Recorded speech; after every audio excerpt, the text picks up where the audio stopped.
How do we solve inequalities where absolute functions are given to us? Understand concepts and master these strategies with Anil Kumar. I am Anil Kumar. Welcome to my YouTube channel. Here we have playlist in which hundreds of videos have been organized for you to practice and learn the concepts. In this video, we are going to discuss inequalities with absolute value function. Now, two of these questions have been taken from past test papers. We'll see how to solve them. The very first one is only for the concepts. So let's begin with the solution. The problem here is absolute value of x is less than 5.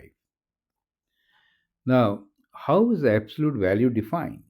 Well, absolute value of x is equal to minus x if x is less than 0 and is plus x if x is greater than equal to 0.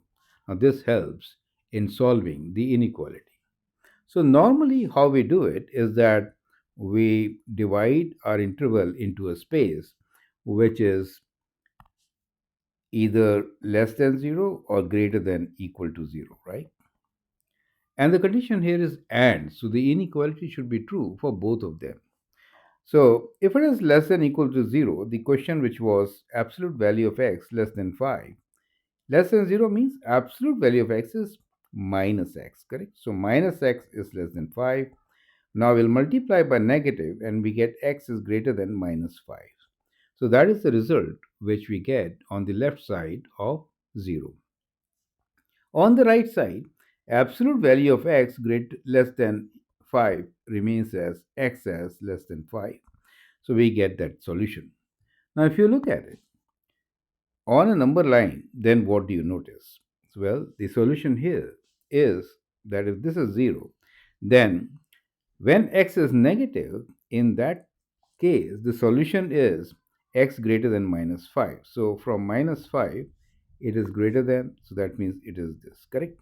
So when x is negative, I mean less than 0, in that case, the interval which has a solution is from minus 5 to 0, right? So because that is the and condition, it has to be less than 0 and where it is greater than negative 5. So only that portion qualifies for the answer. And on the right hand side, we want it less than 5, correct?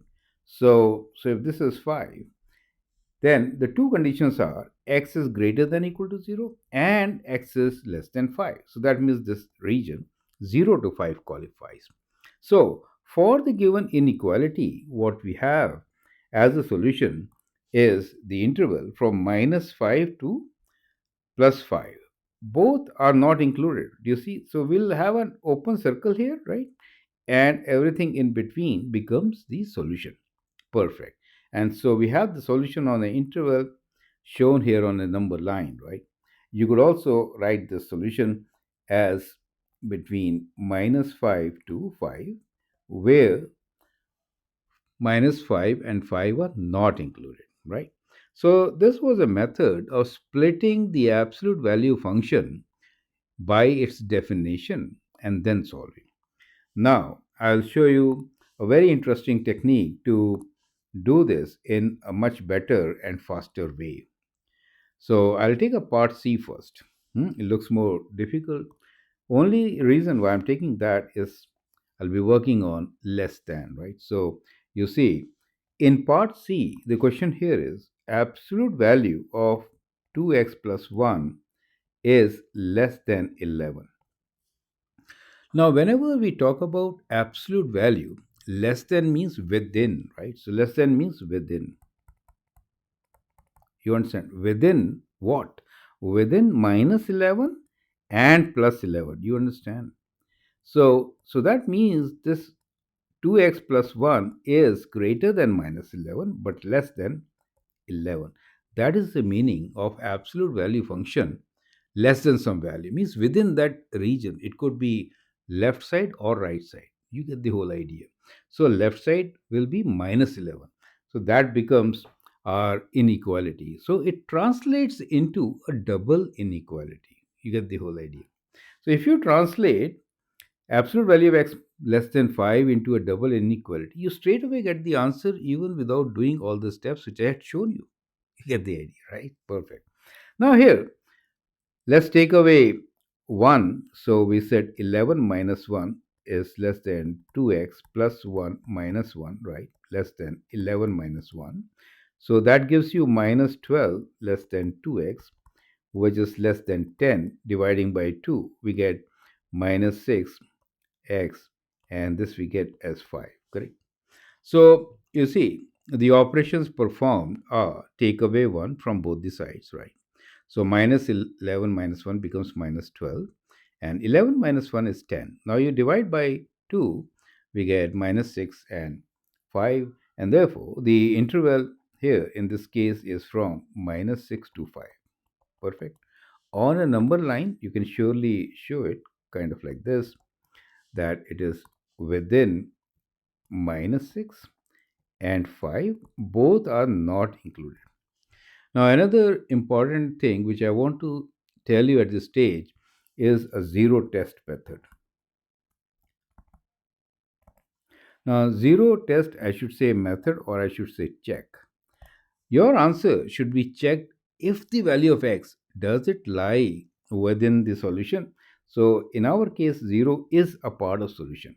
So if I put 0 here, I get what? I get 2 times 0 plus 1, right?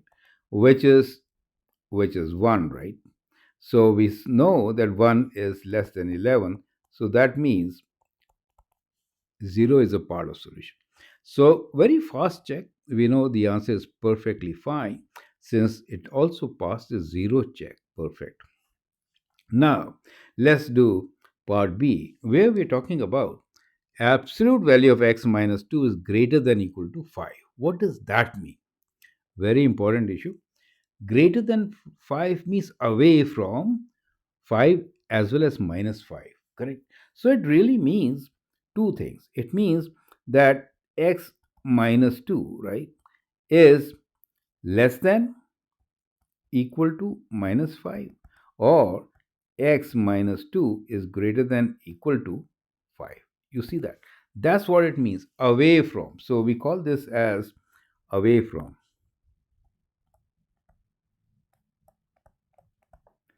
right? So now it's easy to solve. We'll do x is less than equal to minus 5 plus 2, which is x is less than equal to minus 3. And on the right side, we have x greater than equal to 5 plus 2. So x is greater than equal to 7. So you see how easily we have the solution. X is less than equal to minus 3 and x is greater than equal to 7. Now let's put our solution on a number line. You will understand what I meant by saying away from, right? So it is away from minus 3, away from 7, right? Greater than equal to 7 means like this, right? Filled in, correct?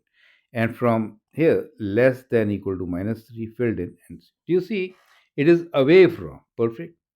And if you apply the zero test, 0 if you put in the inequality, 0 minus 2, absolute value is 2, which is not greater than equal to 5, and therefore it is not a part of solution as clearly shown.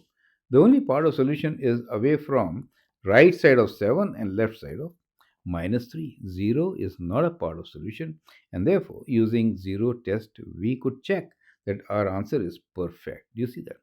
Now imagine if I would have been answering part B and C also as I did part A, it would have taken so long for me. This is the best method of doing it, and those of you who follow and apply this method will definitely have an advantage over the peers. And that's where we come in. Well, in case you really want to master the strategies, you can send an email on globalmathinstitute@gmail.com. Our students are right there on the top, getting admission to the universities, even with scholarships. All the best and good luck. Thank you.